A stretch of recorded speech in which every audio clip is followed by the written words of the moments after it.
Time now for Africa News. The headlines. Signs the situation is stabilising. Liberian President Ellen Johnson Sirleaf on the Ebola outbreak that's gripping her country. It's the first case is identified in the US. Meanwhile, the World Health Organization is saying no vaccine will be widely available until well into next year. In the DRC, more than 100 former fighters from the country's volatile east are reported to have died of starvation in a camp in the remote north. Also in this edition, we'll be heading to Uganda for a report on those who've escaped the clutches of Central Africa's most notorious armed group, the Lord's Resistance Army. Welcome. The chief of the UN mission in Liberia says the international community is not doing enough to tackle the Ebola outbreak in the country. Corinne Landgren's comments coming as the first case of the deadly virus was diagnosed in the United States, identified in a man who travelled from Liberia. Over 3,000 people have been infected there, with nearly 2,000 deaths. France 24's Mark Perelman has been talking via Skype to Liberian President Ellen Johnson Sirleaf. Here's her reaction to the US case and to warnings her country is on the verge of collapse amid alarming predictions over the spread of the virus there. I doubt if you see any spread in the United States because they have the means to control it, and they have said that.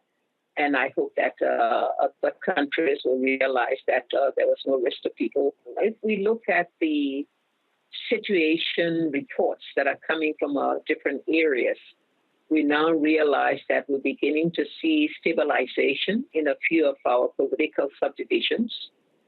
Even in Monrovia, which has been hardest hit because 1/3 of our population reside in this capital city.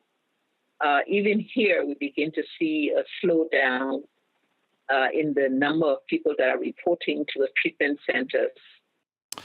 Meanwhile, the new head of the UN Ebola response team has vowed swift action on the crisis. Speaking in Accra in Ghana, Anthony Banbury said he was setting the ambitious target of 60 days to bring the situation under control.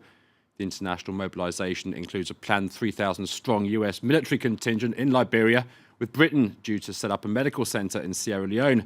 More than 3,300 people have now died in the epidemic. Meanwhile, the World Health Organization has said that even under the best conditions, a significant number of vaccine doses will not be available until the end of the first quarter of 2015. To prevent the Democratic Republic of Congo next, where more than 100 demobilised fighters are reported to have died of starvation and illness in a camp in the country's remote north. NGO Human Rights Watch says they were from the various armed groups operating in the east of the country. They surrendered last year. We spoke via Skype to Philippe Balopion from Human Rights Watch. The situation in this remote camp was particularly shocking. For months, people have been left to die there. When our researchers went on the ground, they documented the death of more than 100 people. Most of them were kids who died because either they were starved to death or for lack of medical care. And it's completely unacceptable, of course, in the 21st century that people who were under the responsibility of the Congolese government were left to die in such a horrible way. We've talked to the government about it. They've made excuses saying that they didn't starve these people on purpose, that they couldn't find ways to get the food to them, that the area was too remote. But these are only excuses, and the negligence is nothing short of criminal. So we think that as a first step, the government needs to immediately remove these people from this camp where they have been dying. They need to get them to a place where they can be taken care of. And they need probably to get also the UN involved in the process because it's at this point, it's a protection of civilians issue. And if they don't do that, armed groups from the eastern part of the country will get the message that, if they surrender their weapons, an even more terrible fate awaits them. So it's very important that the government gets it right. To Uganda next, and a report on one of the region's most notorious armed groups. For nearly 3 decades, the Lord's Resistance Army has been wreaking havoc across Central Africa. Founded by self-declared mystic Joseph Kony, the rebels became synonymous with the mutilation of civilians and the kidnapping of thousands of children forced to become fighters or sex slaves. Some of them managed to flee the LRA's clutches, others are rescued during military operations, and occasionally some are released. Our team sent this from Gulu in northern Uganda. It's off to hospital for this team from the rehab centre with a young mother and her sick baby. They arrived here the previous day from Congo after being released by the LRA. These are their first hours of freedom. Here I feel free. It's very different from the bush. In the bush it's very difficult to find food and clothes to dress in. But here we have everything we need. The bush is very difficult and we live in fear. The NGO workers quickly interrupt in order to spare the young woman who is still adapting to the radical change in her surroundings. She's one of our new, currently formal abducted persons. We haven't actually received her. She's still in the hands of the UPDF that rescued her. Asking lots of questions may really bring that withdrawal syndrome, so it's better they build confidence with the new environment. For the young mother and her child, the long road to reintegration has only just begun. Since 1995, this centre has helped ex-LRA abductees. Many were children when they started fighting, some even born in captivity.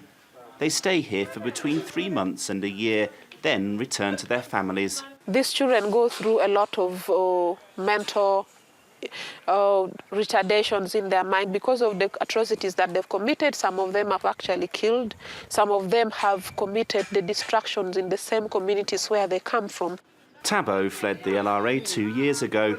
After rehabilitation, he joined his sister in running this shop, an example of successful reintegration. I'm very proud of it. There's a big change, a great change. His business is now growing up.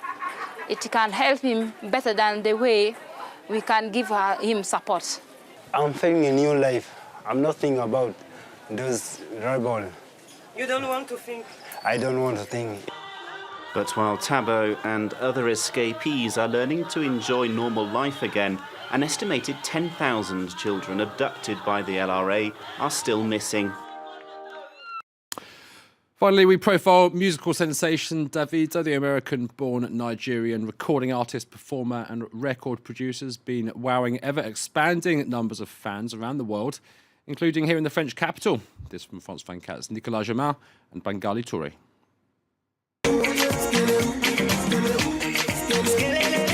This song, Skelewu, by Nigerian singer Davido, is a hit in clubs across Africa and far beyond.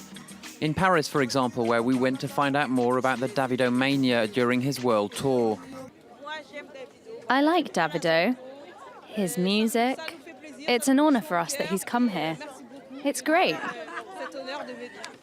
There's a vast majority of girls in the queue.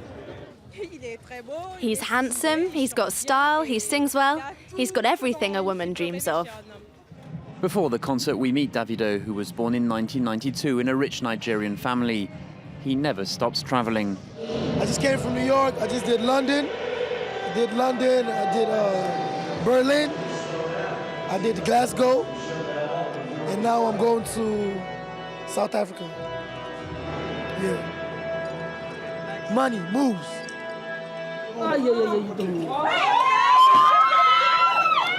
Davido then changes into his party gear. The show is about to begin.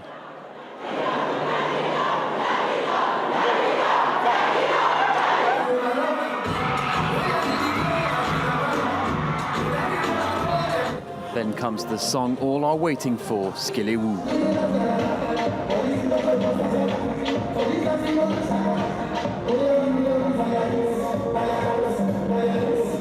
The concert ends after less than an hour. Many fans would have liked it to last longer. We liked it, but it was a bit short. It was short but intense. I loved it. Thank you, Davido! Thank you! Thank you! I love you! I love you! Davido has just received the highest number of nominations at the All Africa Music Awards, which will be given out next month. At just 21, he's set to stay in the limelight for the next few years. That's it for this edition. Thanks for joining us.